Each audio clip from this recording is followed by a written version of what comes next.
Item ಯಾವುದೇ ಇರಲಿ try ಮಾಡಿ ಆಚಿ ಚಿಕನ್ ಮಸಾಲಾ. ಬೆಳಗಾವಿಯಲ್ಲಿ ಸಂಚಲನ ಸೃಷ್ಟಿಸಿರುವ ಬರೋಬ್ಬರಿ 4,600 ಕೋಟಿ ರೂಪಾಯಿ ವಂಚನೆ ಪ್ರಕರಣ ಇದೀಗ ಮಹತ್ವದ ತಿರುವು ಪಡೆದುಕೊಂಡಿದೆ.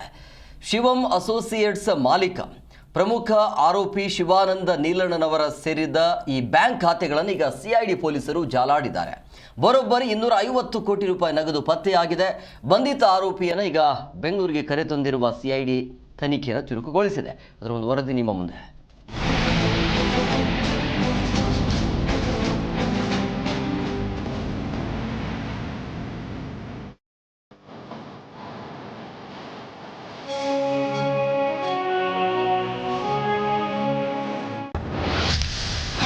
ಬೆಳಗಾವಿಯ ಶಿವಂ ವಂಚನೆ ಪ್ರಕರಣಕ್ಕೆ ಬಿಗ್ ಟ್ವಿಸ್ಟ್. ನೀಲಣ್ಣವರ್ 15 ಅಕೌಂಟ್ ಫ್ರೀಜ್, 250 ಕೋಟಿ ಪತ್ತೆ.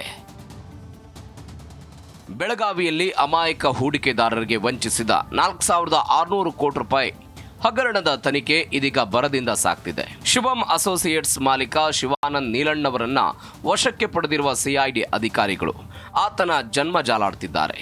ಸಿಐಡಿ ಡಿಐಜಿ ಡಾಕ್ಟರ್ ಭೀಮಾಶಂಕರ್ ಗುಳೇದ್ ನೇತೃತ್ವದಲ್ಲಿ ತನಿಖೆ ನಡೆದಿದ್ದು, ಸಂಸ್ಥೆ ಆರಂಭವಾದ ದಿನದಿಂದ ಇಲ್ಲಿಯವರೆಗಿನ ಎಲ್ಲ ಹೂಡಿಕೆಗಳ ದಾಖಲೆಗಳನ್ನು ಸಂಗ್ರಹಿಸಲಾಗ್ತಿದೆ.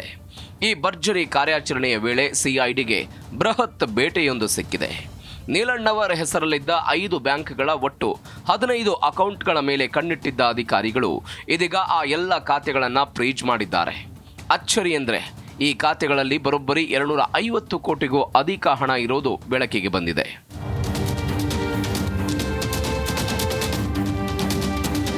ಒಂದು ಕಡೆ ಈ ಪ್ರಕರಣದ ಆರೋಪಿ ನಂಬರ್ 1 ಬೆಂಗಳೂರಿಗೆ ಕರೆತಂದು ತೀವ್ರ ವಿಚಾರಣೆ ನಡೆಸಲಾಗ್ತಿದ್ರೆ, ಮತ್ತೊಂದು ಕಡೆ A2 ಸುಭಾಷ್ಗಾಗಿ ಪೊಲೀಸರು ಬಲೆ ಬೀಸಿದ್ದಾರೆ. ತನ್ನ ಚಿಕ್ಕೋಡಿ ನಿವಾಸಕ್ಕೆ ಬೀಗ ಜಡಿದು ಸುಭಾಷ್ ಎಸ್ಕೇಪ್ ಆಗಿದ್ದಾನೆ. ಈ ಬೃಹತ್ ವಂಚನೆಯ ಆಳ ಅಗಲ ಭೇದಿಸಲು ಸಿಐಡಿ ಇದೀಗ ಪ್ರತ್ಯೇಕ ತಂಡಗಳನ್ನು ರಚಿಸಿದೆ. ಟೆಕ್ನಿಕಲ್ ತಂಡ ಹಾಗೂ ಡಾಕ್ಯುಮೆಂಟರಿ ಪರಿಶೀಲನಾ ತಂಡಗಳು ಹಗಲಿರುಳು ಶೋಧ ನಡೆಸುತ್ತಿವೆ. ಆರೋಪಿಗಳು ಎಲ್ಲೆಲ್ಲಿ ಟ್ರೇಡಿಂಗ್ ಮಾಡ್ತಿದ್ರು, ಷೇರು ಮಾರುಕಟ್ಟೆಯಲ್ಲಿ ಎಷ್ಟು ಹಣ ಹೂಡಿಕೆ ಮಾಡಿದ್ರು, ಯಾವ್ಯಾವ ಬೇನಾಮಿ ಸಂಸ್ಥೆಗಳಿಗೆ ಹಣ ವರ್ಗಾವಣೆಯಾಗಿದೆ, ಈ ಎಲ್ಲದರ ಬಗ್ಗೆ ಸ್ಫೋಟಕ ಮಾಹಿತಿಯನ್ನ ಸಿಐಡಿ ತನ್ನದೇ ಶೈಲಿಯಲ್ಲಿ ಕೆದಕಿ ತೆಗೆದಿದೆ.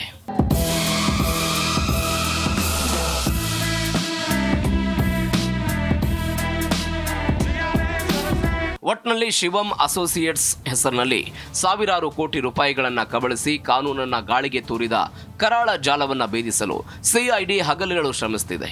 ವಂಚನೆಗೊಳಗಾದ ಮುಗ್ಧ ಜನರ ಹಣ ವಾಪಸ್ ಸಿಗುತ್ತಾ?